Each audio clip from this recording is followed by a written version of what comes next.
քարորիա պատերազմ կոչված է, այսպես ասած, ճակերտների մեջ քարորիա պատերազմ։ Երևի թե նորից հանրության մեջ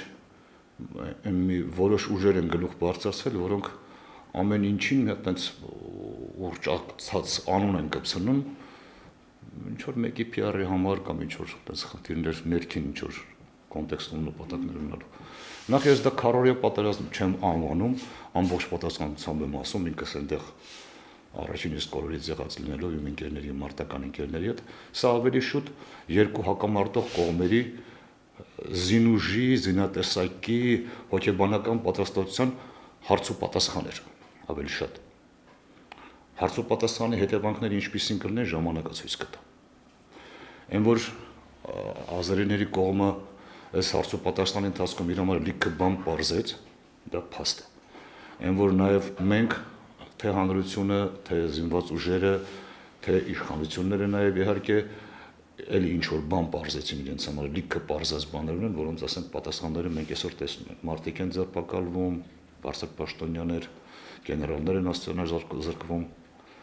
Ես դա անվանում եմ ուղղակի քարորիա հարց ու պատասխան։ Երկու կողմերի զինված ուժերի, զինուժի, զինվորի, սպայի, բոլորի։ Այն որ մեր սպան հայկական բանակի, պաշտպանության բանակի եւ զինվորը բոլորը անխտիր, բացառություններ կան իհարկե, ցավոք սրտի կան բացառություններ։ Իրենց դրսևորել են ամենաբարձր մակարդակով, հատկապես մեր դետանին, այդտեղ վիճելու խնդիր չկա, նույնիսկ քննարկելու հարց չկա այդտեղ։ Այն որ մեր զինվորը բազմիցս հոգեբանորեն պատրաստ են ցանկացած տեսակի ոտնձգության դիմակայելու, դա այս օրերի փաստն է արդեն։ Այն որ մենք հայրենիքը եւ հայրենապաշտությունը առաջնահերթ ենք դասում կանց մնացած շահերը կամ անձնական կամ ասենք ինչ որ կլանային շահերը, դա կրկին անգամ փաստվեց։ Այն որ առաջնագծում կանգնած են այն հողագործի, բանվորի, չարքաշաշատանքով հաց ստեղծող հայի զավակներ, այդ մի կրկին անգամ փաստեցինք մենք դա։ Ավելի ինչ ասեմ, ինձ թվում է հանրությունը այս մի քանի նախադասություն քննարկելով ինքն իր համար կհասկանա ինչի մասին է խոսքը։ Հետագա գործողությունները ձեր դառնանք նշեցիք քարորիա պատերազմը հիմնականում ճակերտավոր է քարորիա պատերազմ ասվածը, այսինքն դուք եւս կարծում եք, որ այս դիվանագիտական ճանապարհով հանդիպումները բարձր մակարդակով, պայմանավորվածությունները թե Վիեննայում ձեռք բերված, թե նաեւ առաջիկա հանդիպման ըստ էության որևէ արդյունք չեն տա, հակառակորդը ցանկացած պահի կարող է նորից նման գործողությունների դիմել եւ քարորիա պատերազմը արդեն ունենա իր շարունակությունը։ Ուրեմն մեր թվարկությունից առաջ երրորդ հարյուրամյակում մեծ զորավարներից մեկը Ալեքսանդրը ասաց, որ ճշմարտությունը սրից ծայրին է։ Եվ կարծում եմ, որ դա բոլոր ժամանակների համար իրականություն է։ Դիվանագիտական այդ դաշտերում մենք հաղթանակ ասենք դուրս գալիս այն ժամանակ, երբ որ մենք պատրաստ ենք, հզոր ենք, ցանկացած ուժի պատրաստ ենք դիմակայելու։ Ցանկացած ոտնձգության պատրաստ ենք 10 անգամ ավել պատասխան տալու։ Էսա ճշմարտությունը դիվանագիտության մեջ ուժեղների հետ են հաշվի նստում։ Թույլերի, թուլակամների, վախկոտի հետ ով է հաշվի նստում։ Թե շրջապատում, թե ընդհանուր ասենք միջազգային, հատկապես ասպարեզում։ Այսօր աշխարհակաղակական վիճակը, գեոպոլիտիկան կոչվածը այնքան բարդ վիճակում է, որ աշխարհի բոլոր ժողովուրդները անխտիր, հատուկ են կարող են բանանային երկրներ կան, որոնց հետ պետքներ չի պատերազմ կլինի, թե չի լինի, մեկը իրենք իրենց բանանն են ուտելու։ Մենք դարեր ի վեր, որպես հայ ժողովուրդ, որպես պատմական ժողովուրդ, մշակույթ ու նաև մշակույթ թելադրող եւ նաև քաղաքականություն թելադրող խաչմերուկներում, հա, այդ մենք ամեն րոպե պատրաստ պետք է լինենք պատերազմի։ Մեր մեծերից մեկն ասում էր, հենց կոնկրետ Նժդեհը Գարեգին սպարապետը, ասում էր, որ պատերազմները երբեք չեն դադարում։ Այդ հրադադարի ընթացքում ճիշտ մտածող ժողովուրդները, ճիշտ մտածող իշխանը պատրաստվում է նոր պատերազմի։ Ինչ հրադադարի մասին է խոսքը, երբ որ մենք երկու կողմից, եթե ոչ բոլոր կողմերից շրջապատված ենք թշնամիներով։ Ինչ հրադադարի մասին կարող խոսք լինի, երբ որ հենց փաստացի այս պահին Ադրբեջանը պատրաստվում է մեծ լայնածավալ պատերազմի ու մենք մեր մասին չեմ ուզում խոսել։ Ոչ թե վատն ենք, ոչ թե պատրաստ չենք այդ պատերազմին, ոչ թե մյուս, ուղղակի թող հանրությունն իմանա, հակառակ կողմը պատրաստվում է շատ մեծ ու լայնածավալ պատերազմի։ Սա վախի մթնոլորտ թող չստեղծի, որտեղ մենք բոլորս էլ գիտենք, որ վաղ թե ուշ դա լինելու է։ Ես ամսի 2-ին իմ տված հարցազրույցում ասել եմ ապրիլի 2-ին, որ SM պատերազմն է, որի նոր ծաղիկներն ենք ստանում, որ ծաղկեփունջը չենք ստացել, հա, դեռ ծաղկեփնջի ժամանակ կա, որը շատ մոտ է սպասվում։ Եվ այս պատերազմը կդադարի այն ժամանակ, երբ որ երկու կողմերից մեկը ձեռքերը վեր կբարձրացնի, կապիտուլացվի։ Ես համոզված եմ մեր ներուժը հաշվի առնելով, հայ գենոմը հաշվի առնելով, ես համոզված եմ, որ մենք կարանք այս պատերազմում մեծ հաղթանակներով դուրս գանք։ Պարոն Հակոբյան, նշեցիք, որ չասենք մենք պատրաստ չենք, ես այնուամենայնիվ ուզում եմ խոսել մեր պատրաստվածության մասին, այդ պատրաստվածությունը ոչ միայն դիվանագիտական հարցերով, քաղաքական ճանապարհով պետք է լինի, եւ այսօրերին շատ է նշվում, որ մեր մարտական ոգին բավական է, առաջնագծում կանգնած զինվորների մարտական ոգին, դիրքերը հետ բերելու ոգին, բայց հասկանալ է, որ այդ ամենը բավարար չէ։ Ձեր դիտարկմամբ թե սպառազինության մակարդակով, թե ընդհանուր պատրաստվածության մակարդակով մենք պատրաստ ենք դիմակայել Ադրբեջանի հնարավոր հարձակմանը։ Մի քիչ ավելի խորքից սկսենք, Մարիամ ջան։ Ինչքան էլ որ հոգեբանորեն զինվորը, սպան,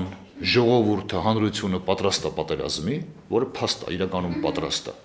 բայց նաև պետք է այն տեխնիկական միջոցները, այն սպառազինությունը, որը թույլ չի տա հակառակորդին խորքում հարվածներ հասցնելու։ Խնդիրը սենց է, այսօր ադրբեջանական կողմը, ըստ մեր հետախուզական տվյալների, որտեղից ինչ չեմ կարող բացահայտեմ, ինքը հեռահար հրետանի է ձեռք բերում անընդհատ։ Նպատակը ինչ է կարող լինի, ինքը շատ խորքում նստած 60, 70, 100, 120 կիլոմետր խորքում նստած, սկսի առաջատար դիրքերը ռմբակոծել։ Մեզ պետք է դրան հակահարված տվող միջոցները։ Մեզ պետք է այն միջոցները, որոնք որ այս պահին ինքնապաշտպանական են կոչվում։ Մեզ պետք չի հարձակվողական։ Մենք թող մեծամտություն չհամարեն, մենք եթե պաշտպանական միջոցները կարողանում ենք ապահովենք, կանցնենք հակահարձակման իր հարձակվողական միջոցները ձեռք բերենք, ոնց որ նախկինում եղել է։ Թող մեծամտություն չհամարեն, նորից եմ ասում, մենք բազմիցս դարերի ընթացքում ապացուցել ենք, որ թե փոքր թվականակով, թե փոքր զինուժով, թե զենքի վատ տեսակներով կարողացել ենք հակառակորդին համարժեք հարված տալ, բայց եկեք նաև ճշմարտության հետ հաշվի նստենք, իրականության հետ հաշվի նստենք, իրականում 320,000 քառակուսի կիլոմետրից թողել ենք ընդամենը 29,000 քառակուսի կիլոմետր, այն էլ աստված գիտի կարողանանք պահենք թե չէ։ Իհարկե կարողանանք, բայց եթե այսպես շարունակվի, հա, խիստ կասկածանքի տակ է դա։ Այսինքն սպառազինությունների մակարդակով ինչքան էլ նշվում է, որ մենք բալանսը պահել ենք նաև Ռուսաստանի կողմից ենք վաճառելուց հետո, որ մենք կարողանանք դիմակայել, որ այն զինատեսակները, որ ունի Ադրբեջանը, մենք եւս դրանք ունենք, չնայած մեր նախագահ վերջերս հայտարարեց, որ 80-ականների զենքով են կռվում դիրքերում։ Այնուամենայնիվ կարծում եք, որ դեռ բավարար չէ եւ ձեռք բերելու անհրաժեշտություն կա։ Տեսեք, ուրեմն մինչեւ այս քարորիա իմիտացիան այս հարցի պատասխանը մենք իհարկե համարժեք ուժեր ունեինք, հավասարազոր ուժեր ունեինք, ոչ թե համարժեք, հավասարազոր ուժեր ունեինք, ասենք մի բան մեր մոտ էր ավել, մի բան իրանց մոտ էր ավել, բայց ընդհանուր առմամբ ասենք այդ ընդհանուր խնդրի շուրջ մենք ունեինք հավասարազոր ուժեր, մոտավորապես հավասարազոր։ Թվականակով գուցե Ադրբեջանը ինչ որ բաների, ասենք, տանկեր, ինքնաթիռներ, ասենք, մի քիչ թվականակով ով էլա, բայց դա ասենք իրական նշանակություն չունի մեծ պատերազմի ընթացքում։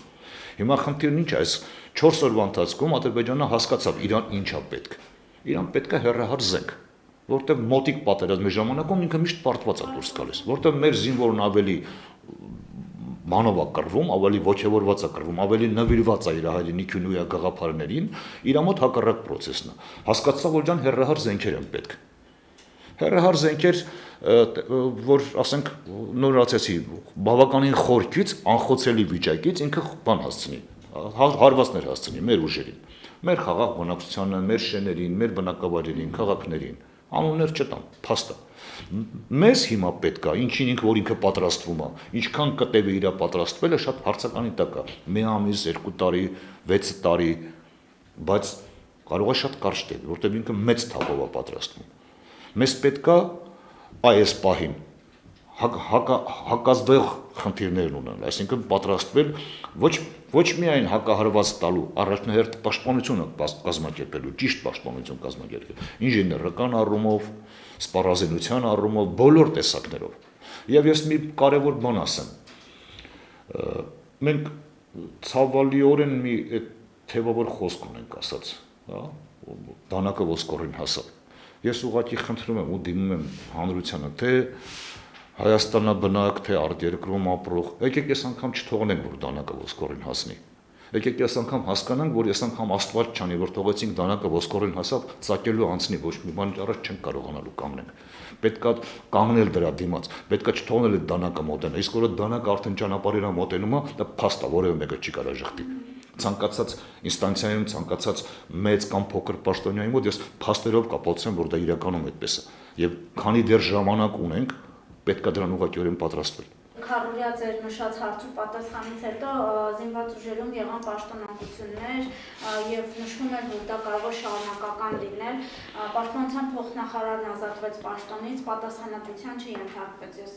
ուզում եմ հատուկ շեշտել, մինչդեռ մենք ունեցանք մոտարապես 100 զոհ եւ այն տվյալներով, որ մեր հետախուզությունը լավ չի աշխատել եւ մեծ մասը հենց դրա պատճառով եղել։ Այսօր եւս սպառազինության վարչությունում ձերբակալություններ են անգամ եղել պաշտոնական դիրքի չարաշահման, թվերի ուռճացման մասով։ Ձեր կարծիքով իսկապես սա մեր իշխանությունների համար սթափեցնող էին այս օրերը եւ այս ամենը միտված է իսկապես բանակի առողջացմանը, թե ընդհանուր իմիտացիա ստեղծելու, որ ինչ-որ մի բան արվում է։ Եվ այս փորձենք մտածել նաեւ այն մասին զինվորների հարազատների հոգեբանությամբ, նաեւ եթե ընդհանրապես ազատվում են պաշտոնից եւ պատասխանատվության կոնկրետ մարդիկ չեն ենթարկվում այդ զոհերի համար, բավարար է արդյոք այս ամենը։ Ես նոր ասեցի, չէ, դանակը ոսկորին հասավ։ Այսինքն, այս ինչ որ հիմա արվում է, իմ ծիծաղն է ուղղակի, ոչ միայն իմ, այն մարդիկ, ովքեր որ բանակի, սպառազինության, թիկունքի, ընդհանուր առմամբ բանակ կոչվածի հետ կապ են ունեցել, ծառայություն են անցել տարիներ շարունակ, հա, առաջի իսկ օրվա ստեղծված օրվանից բանակի, հա, կանոնավոր բանակում անդամագրվել ենք, ինձ համար իմ ընկերների համար ծիծաղելի է, որ նոր են բացահայտվում այդ հանցագործություններն ու զանցանքները։ Ինչի տարիներ շարունակ մարդը լափում է քրտների տակ, պատերազմից հետո նոր հասկանում եք, որ լափել է ինքը, բայց դրա վերադասը ինչ էր մտածում։ Ոնց իմ ենթական կաշառքա վերցնում, զինվորա վաճառում, ճակերտների մեջ իհարկե։ Սպառազինությունը ժամանակին չի ապահովում, տանկերը տեղից չեն շարժվում, ասենք այդ ամեն ինչի մասին։ Ամոթ է ծիծաղ է շարժվում, ինձ մոտ դա ընդհանրապես ծիծաղ առաջացնում։ Ու ցավոտ ծիծաղ է այդ, որովհետև եթե ես շատ բարձր պաշտոնյա եմ, որի պատասխանության տակ հայրենիքի անվտանգությունն է, իր տունը ոնց կպահի ինքը, իր կանոջն ու երեխի հետ ոնց կվերաբերվի կին երեխային, ինչ կանոն ինչ չի հետաքրքրում, բամբասանքների դեպից ես չեմ գնում, բարի թողնեին, եւ հիմա թող բարի լինեն, այս ընթացքում ինչ որ չեն արել, գոնե հիմա անեն, հակառակ դեպքում ժողովրդի հետ են գործ ունենալու։ Մեր ընկերներից մեկն ասեց, աթոռները տակից փախնելու է։ Անենց չի, որ 1-2 խամաճիկի բռնում են, ոչ դատում են կամ էլ ինչ որ դեթել պատժամիջոցներ են կիրառում, ժողովրդի աչքին թոզ են փչում, դե տեսեք, այն զոհերը, որ տվեցինք մենք, այդ դրա պատճառով, այս նրանց պատճառով պատժվելու են։ Վերևից ներքև է պետք նայել։ Ոստեղ ժողովուրդը պետք է ճիպոտը ձեռքը պահի։ Բոլորս անխտիր, որովհետև սա բոլորիս հայրենիքն է, սա ինչ որ մեկի ախորը չի, որ եկել են անասունները ուտեն ու պարկեն, սա հայրենիքը, ու այդ հայրենապաշտությունը պետք է ընդամենը խոսքերով չլինի, այն սելֆի դայիներով պետք է չլինի այդ հայրենասիրությունը,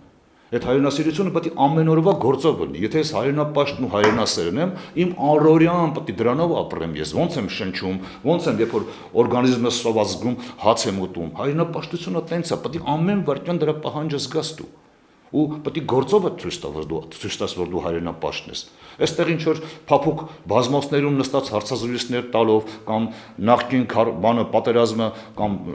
ինչ որ ազատամարտը հաշվի առնելով այդ բանով տոննայով մեդալները կպցրած, հա, իրանց չգիտես որտեղից ճարած, չգիտես ոնց ճարած։ Այդ դեպքում որ մարդիկ չեն էլ ծառայել բանակի երես չեն տեսել, ասած մարտական խաչի ու արիության մեդալ են ստանում։ Այն դեպքում որ այսօր կանգնած սահմանին կանգնած զինվորին ու սպային է պետք է արիության մեդալները տալ։ Այն տղերքին, որոնք այդ 4 օրվա իմիտացիայի ժամանակ իրենց տղամարդու հայի պես դրսևորեցին։ Ստի ինչ պատվոգրեր ստեղ։ Ես կամավորական եմ, ինձ ոչ շքանշան է պետք, ոչ մեդալ է պետք, ոչ ինչ որ բանը Պաշարյանները պետք է ասեն ինչ որ այդ կարգի։ Ինձ պետք չի, նրանց է պետք տալ, որտեղ ես կամավորական եմ, ինձ ոչինչ չեն տվել, ոչինչ չտան, Աստված չանի, որ վարքյանից սկսեց ես առաջի գծում կանգնած եմ մտնելու։ Իմ նման տասնյակ հազարներն են կանգնած մտնելու։ Այնտեղ է պետք նայել, այնտեղ է պետք ուշադրություն դարձնել։ Այն զինվորին, այն խրամատից սկսած տամպեն պես պետք է պահպանես ու կառուցես, որ զինվորը խնդիր չունենա, որ երբ որ հակառակորդը ռմբակոծություն է սկսում, դա կլինի ականանետներով, դա կլինի ծանր հրետաններով, ինքը թաքստոց ունենա համապատասխան կարգով։ Մենք լավ ինժեներական ծառայություն ունենք, թղթերով,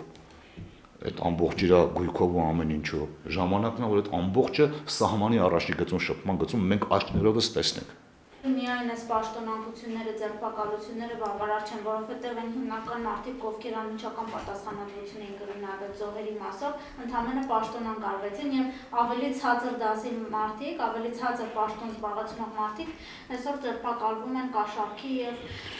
ուռճացված թվերի համար պաշտոնական տվյալներով։ Մեծած մի հատ խոսք կա, որ ասում է ներել մի հանցանք նշանակում է արտոնել երկու նորը։ Հիմա ընդամենը պաշտոնանկությունով չեմ կարծում, որ ոչ թե բան եմ, ես ասենք այն մանյակն եմ, որ անպայման կանացրեք պատտակ գնդակը արեք։ Վերևից ներքև պետքա թափ տալ, ուղղակի պետքա վերևից ներքև թափ տալ։ Ամբողջ ուժային համակարգը, դա կլինի ոստիկանություն, դա կլինի պաշտպանության բանակ, դա կլինի զինված ուժեր, դա կլինի անվտանգության ծառայություն, որովհետև բոլորն են դրա համար, այս ինչ որ մենք այսօր ունենք, բոլորն են դրա համար պատասխանատվություն կրում։ Ինձանից սկսած բոլորը։ Ես զարմանում եմ, ոնց կարող է անվտանգության ծառայությունը չիմանալ հակառակորդը ինչով է զբաղվում կամ ինչով է ուզում զբաղվի։ Բա ինչ է ինքը կոչում ազգային անվտանգության ծառայություն, չէ՞, ծնկտերից։ Ինչի պետք է հետախուզության վարչության պետին հեռացնեն այն դեպքում, երբ որ արդեն հակառակորդը դիրքեր է գրավում։ Դա կարևոր չի 800 հեկտարա, 8 հեկտարա, 8 սանտիմետրա, հեչ կարևոր չի, գրավել է հակառակորդը մեզանից։ Ու մենք բարձրաձայն ասում ենք, որ այո, հակառակորդը մեզից գրավել է։ Այն դեպքում, որ մեր զինուժը հոգեբանորեն պատրաստ այսօր քրի մինչև արևմտյան ափը իջնելու, բառից ո՞ր իմաստով։ Ինձ մեծամիտ հայ չհամարեք։ Եվ ես համոզված եմ, որ կգա օրը, երբ որ մեր զինուժը քրի ափին կանգնած կլինի։ Սա Ադրբեջանի զգուշացում է ուղղակի։ Մենք պատրաստ ենք դրան, մենք վաղվել ենք դրան պատրաստ լինելու։ Ու թող հանգարց մտներով չանցնի, որ ինչ որ մեկերը ստեղ ես մի բան ասեմ, որը կուզեմ անպայման հանրությանը տեղյակ պահի։ Ուրեմն դուք մենակ բանի մասին մի մտածեք։ Այս պաշտոնանկություններ, զինված ուժերում, ինչ որ համակարգերում, հələ քաղաքական դաշտին նայեք, բա։ Կարծես թե բոլորին ձեռնտու էր այս քարոզիա իմիտացիան։ Բա սաղ դրեցինք մի կողմ ու բոլորս անցանք հայրենիքի պաշտպանության։ Այդ հայրենիքի պաշտպանության ժամանակ այս 20-30 տարի քաղաքականությամբ եք զբաղված, բայց այդ հայրենիքի պաշտպանության մասին չէիք մտածում, ազգային անվտանգության խնդիրների մասին չէիք մտածում, ինչի շուրջ եք համախմբվել, ում շուրջ եք համախմբվել, այն որ 30 տարի քլնգում եք մեկը մյուսից, դրա շուրջ եք համախմբվել, սուտ այդ ամեն ինչը։ Չկա այդպես բան, գոյություն չունի իմիտացիա։ Ժողովուրդը պետք է հասկանա, որ ինքն է իր տերը։ Այն որ այսօր դեվիզներ են սարքել, մենք ենք տերը մեր երկրի, այո, ժամանակն է, որ բոլորը հասկանան, այո, մենք ենք տերը մեր երկրի։ Այն զինվորն է սահմանի գծում կանգնած, այ դա տերը, որը սահման է պաշտպանում։ Ոչ թե խամաճիկներ, բարձր աթոռներին նստած չեմ ուզում ազգանուններ տամ, ես տեն սովորություն չունեմ, 1000-ից մեկի անուններ տալիս։ Այն որ փոխնախագաներ են, այն որ նախկին պաշտոնյաներ են կամ ներկայիս պաշտոնյաներ են, որ մեծ խոսում են մենք 30 տարի թալանում եմ այս հայրենիքը, գնում եմ 30 օր բանահակած են թանկանոց համազգեստներ հակած զինվորի առաջ սերֆիդայություն եմ անում, գալիս եմ նորից որ դիվիդենդներ շահեմ, սուտ է հերիք է այդ ամեն ինչը մեզ։ Պետք է հասկանանք, որ սա է մեզ կործանողը։ Պետք է հասկանանք, որ այն հայրն է մեզ պետք եւ այն իշխանն է մեզ պետք, որը զորքի առաջ է կանգնած գնալու։ Այն տղեն է մեզ պետք, որը որ զինվորի կողքից հեռու չի գնալու։ Այն տղեն է մեզ պետք, որ 3 օր այնտեղ մնալով չի գալու այստեղ էլի նորից թալանով ու կաշառակերությամբ զբաղվի։ Պարոն Հակոբյան, եթե ամփոփենք մեր զրույցը, դուք ձեր խոսքում գրաված տարածքների մասին խոսեցիք,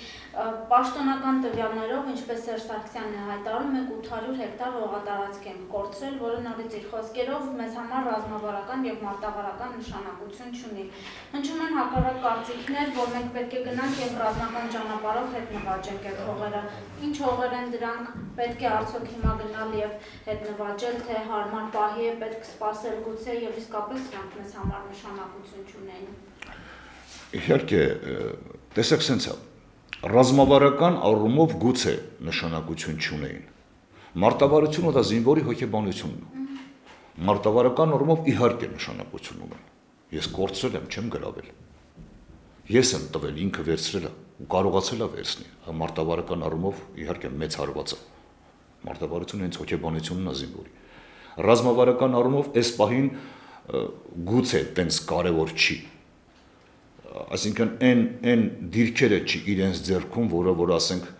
կոնկրետ բնակավայրերի մյուս, այտենց որ նայենք ամբողջ շփման գիծը թե ռազմավարական, թե մարտավարական առումով շատ կարևոր է եւ պետք է այդ շփման գիծը ինչքան հնարավոր է հակառակորդի խորը թիկունք մտցնել։ Այդ ինչքան մենք առաջ գնանք, այնքան մեր անվտանգությունն ավելի ամուր առնելու։ Ինչքան մենք մի սանտիմետր ավել վերցնենք, իհարկե ավելի կարևոր առնելու։ Այնտեղ բարձունքներ կան ամբողջ տարածքով, որ մենք դեռ չենք հասցրել վերցնել, թե հյուսիս-արևելյան սահմանում, թե հարավ-արևելյան սահմանում, որտեղ մենք արևմտյան սահմանում լիքը խնդիրներ ունենք պատմական, բայց դրա ժամանակը չի, դրա ժամանակն էլ կգա շուտով։ Բայց ես նորություն ասում, մենք հանրությունը ժամանակն է, որ սթափվի, այդ թմբիրից դուրս գա, որ այսպես բաներ, մեզ պետք է համախմբվել, դրսի 7 միլիոնը կլինի, ներսի 3 միլիոնը կլինի,